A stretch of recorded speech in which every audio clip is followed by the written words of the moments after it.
Eric Peterson with Arborist here. Today's weekly business tip, we're going to talk about mindful communication.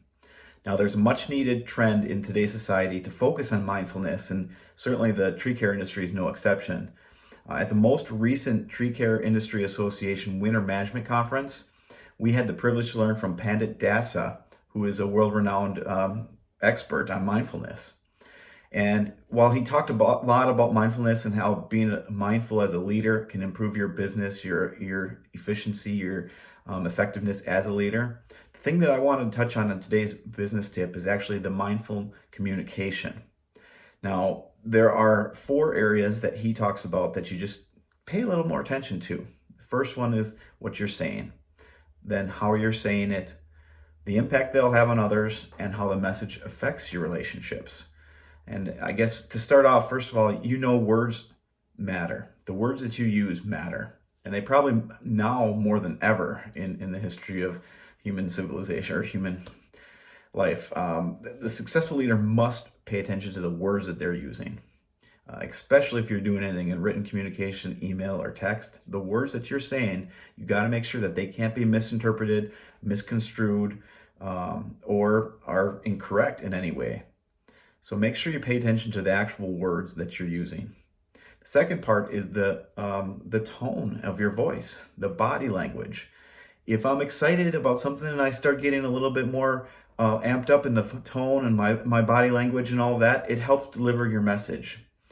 If the words that you use mismatch from the tone of your voice and from the body language, you totally lost the communication. And that's not being very mindful of what you're doing when you're communicating. We've all been through that. We've all had a meeting or a conversation with someone where they're saying one thing, but they're totally acting a different way in their body language and the tone of their voice.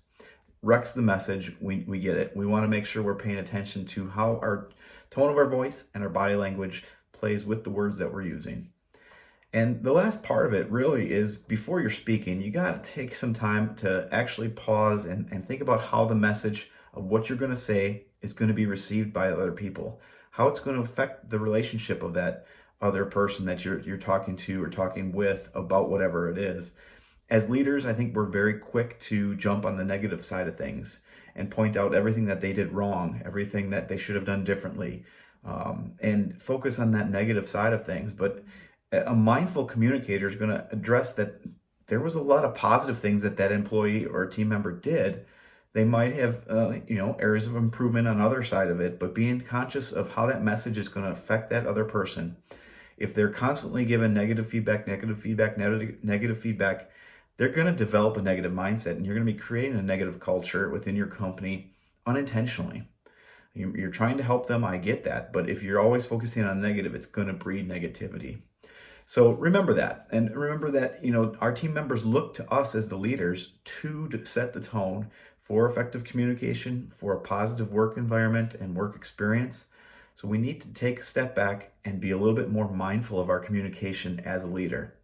If you have any other questions or want to dig into this further, we have a fantastic company culture assessment done by Kevin Martlage and his group over at Next Tier Advisors. Click the link below to take that as a free assessment, or reach out to an Arborist team member today and we'll get you started in our program and hopefully help you build a better business. Thanks for listening. Talk to you soon.